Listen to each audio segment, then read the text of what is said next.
नमस्कार किसान भाइयों, आपका हमारे YouTube channel the smart agriculture में स्वागत है। किसान भाइयों, आज हम बात करने वाले तरबूज की फसल के बारे में। तरबूज की फसल में सबसे मेन जो आज हम टॉपिक है वो है हमारा कि इसमें आने वाले विभिन्न रोग। तरबूज की फसल में किसान भाइयों बहुत से रोग आते हैं जो हमारी फसल को प्रभावित करते हैं, जिससे हमारा उत्पादन कम होता है, हमें नुकसान भी सहना पड़ता है। तो ऐसी समस्या आपके खेतों में ना आए और ऐसी चीज़ों से आपको बचाने के लिए हमने ये वीडियो बना रहा है, जिसमें आपको जो रोग है उसको पहले से आप जान लो और उसकी जो उपाय है उसको उपाय को करके आप अपनी फसल को बचा सकते हो। तो किसान भाइयों, फिर से मैं आपको कहना चाहूँगा कि वीडियो पसंद आए तो लाइक ज़रूर करें और वीडियो को लास्ट तक पूरा देखें, क्योंकि ये वीडियो बहुत ज़्यादा इंपॉर्टेंट होने वाला है तरबूज की खेती के लिए।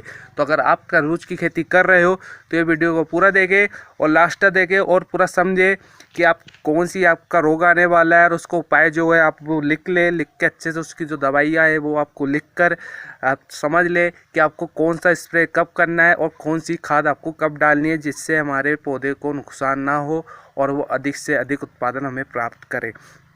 तो सबसे पहले हम किसान भाइयों बात करेंगे तरबूज में आने वाले विभिन्न रोग जो तरबूज में हमें नुकसान पहुंचाते हैं। तो सबसे पहले जो होता है कॉलर रॉट की हमें समस्या देखने को बहुत आती है। तरबूज में कॉलर रॉट की समस्या में होता क्या है किसान भाइयों की, ये जो होता है तने के पास से सूखना स्टार्ट हो जाता है। तने के पास से आप जो देखोगे कि इसमें कालापन सा आ जाता है और कालापन होने के बाद ये कुछ समय बाद अपने आप मर जाता है। इसको अटैक भी बोलते हैं, कई जगह इसको अलग अलग नामों से जाना जाता है। ये रोग जब हमारे खेतों में आता है तो इसे कंट्रोल करना बहुत ही ज़्यादा मुश्किल हो जाता है। इसे कंट्रोल करने के चक्कर में हमारी जो लागत होती है बहुत ज़्यादा बढ़ जाती है, क्योंकि हमें इस दवाइयों का बहुत सारी फंगिसाइडों का उपयोग करना पड़ता है। तो ऐसी समस्या आपके खेतों में ना आए उसके लिए सबसे बेस्ट होता है कि हमें इसका इलाज पहले ही कर लें। तो कॉलर रॉट की समस्या किसान भाइयों आजकल आम हो गई है। ऐसी समस्या से बचने के लिए आपको सबसे पहले क्या करना है, आप ध्यान से सुने कि आप ट्राइकोडर्मा जो आता है हमारा संजीवनी नाम से भी आता है और आजकल तो लिक्विड फॉर्म में भी आ रहा है। तो ट्राइकोडर्मा आपको 1 एकड़ में 2 किलो के हिसाब से आपको ड्रिप के माध्यम से छोड़ना है। ये ऐसी स्थिति है किसान भाइयों की जब आपका तरबूज 25 से 30 दिन का हो जाता है और इसमें अगर आपको ऐसी कोई समस्या देखने को मिल रही है तो आप ट्राइकोडर्मा का उपयोग ज़रूर करें। अगर आपको नहीं भी ऐसी समस्या अगर आपके खेत में नहीं भी आ रही है, जब भी आपको ट्राइकोडर्मा का उपयोग ज़रूर करना है। 1 एकड़ में 2 किलो आपको पाउडर फॉर्म में जो आता है वो 2 किलो, और अगर आप लिक्विड फॉर्म का लाते हैं तो आपको 1 एकड़ में 1 पाव का जो आपको आता है वही बहुत होता है। तो किसान भाइयों, आप ट्राइकोडर्मा और साथ में अगर बहुत ज़्यादा कॉलर रॉट की समस्या आ रही है, आपके पौधे मर रहे हैं, अगर कंट्रोल नहीं हो रहा तो आप एलियट फंगीसाइड है इसके आपको डिंचिंग करना पड़ेगा। आप एलियट फंगीसाइड की डिंचिंग करके भी अपने पौधे को बचा सकते हो। किसान भाइयों, जो तरबूज में दूसरा रोग आता है वो पीलेपन की समस्या आपको देखने को मिलेगी। जैसा कि आप देख सकते हो कि तरबूज जब पीलेपन हमारा दो पत्ती का होता है तो वो पीला होना स्टार्ट हो जाता है। इसका मेन कारण होता है किसान भाइयों की जब आप मौसम में बदलाव की स्थिति के कारण तरबूज में पीलापन आता है। अगर कभी आपकी बरसात हो रही है, जैसे कि अभी मौसम बहुत चल रहा था, बरसात हो रही थी, तो ऐसी स्थिति में अधिक पानी मिलने के कारण हमारे पौधे में पीलापन आना स्टार्ट हो जाता है। तो पीलेपन को दूर करने के लिए किसान भाइयों आपको जो फंगीसाइड का उपयोग करना होगा, फंगीसाइड के लिए सबसे बेस्ट फंगीसाइड होता है ताकत। आप जो ताकत फंगीसाइड आता है आप उसका उपयोग कर सकते हो। साथ में अगर ताकत नहीं मिल रहा है तो साफ फंगीसाइड भी आता है, और साफ फंगीसाइड अगर नहीं मिलता है तो एट्रागोल जो बायर कंपनी का आता है सबसे बेस्ट फंगीसाइड होता है। आप इसका छिड़काव कर आपके जो तरबूज का पीलापन है उसको आप दूर कर सकते हो। तो किसान भाइयों, जो रोग है बहुत ज़्यादा तरबूज में आते हैं तो इनको आप बिल्कुल ध्यान से सुने, और जो आपको दवाइयाँ है मुझे बहुत ही ज़्यादा अच्छी दवाइयाँ है, इसका ही प्रयोग करें। इसके अलावा आपको किसी भी चीज़ का, किसी भी वीडियो का कुछ नहीं देखना है, आपको सिर्फ इसका ही प्रयोग करें। किसान भाइयों, तरबूज में आने वाला तीसरा रोग जो है वो है लीफ माइनर। लीफ माइनर किसान भाइयों तरबूज में बहुत ज़्यादा मात्रा में देखने को मिलता है।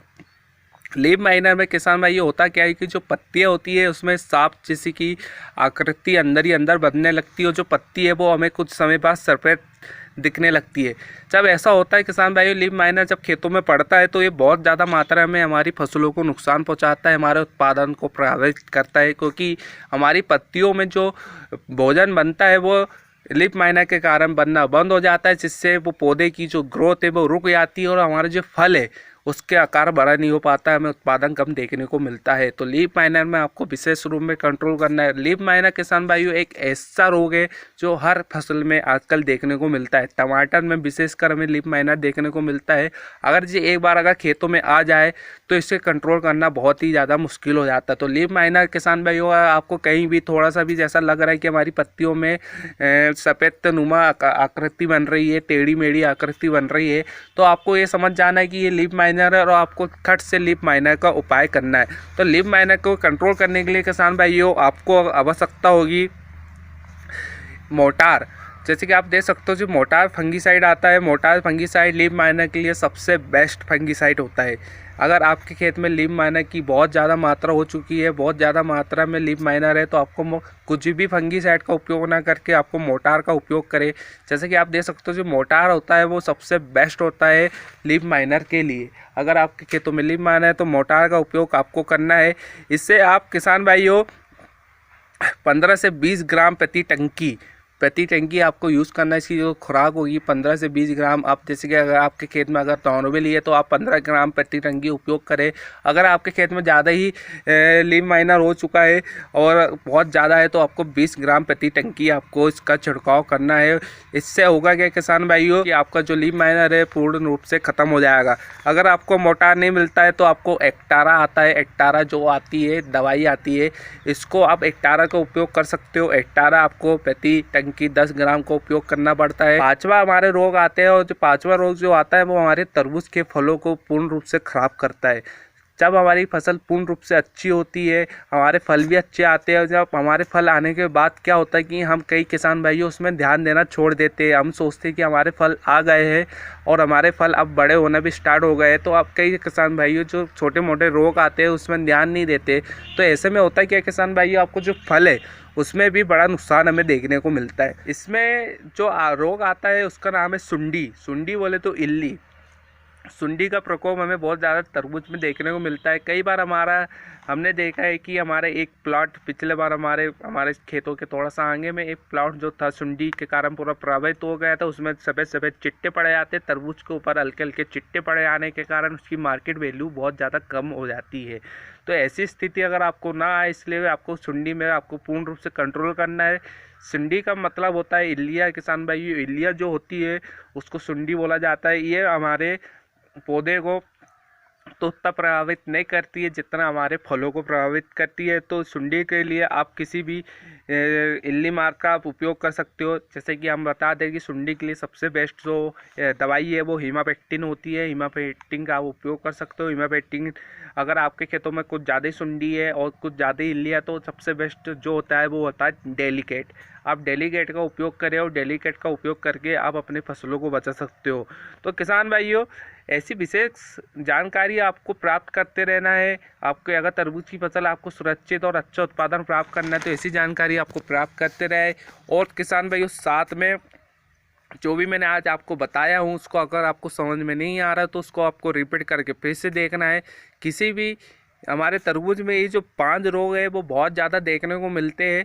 इससे होता है कि हमारी जो उत्पादन क्षमता है वो बहुत ज़्यादा कम हो जाती है। तो किसान भाइयों आपकी खेतों में ऐसी स्थिति ना आए इसके लिए आप पहले से चौकन्ने रहे और आपको हर इस चीज़ का समाधान पता रहे तो आपका उत्पादन अधिक से अधिक प्राप्त होगा। तो किसान भाइयों आज के लिए बस इतना ही। उम्मीद करता हूँ कि आपको जानकारी अच्छी लगी होगी।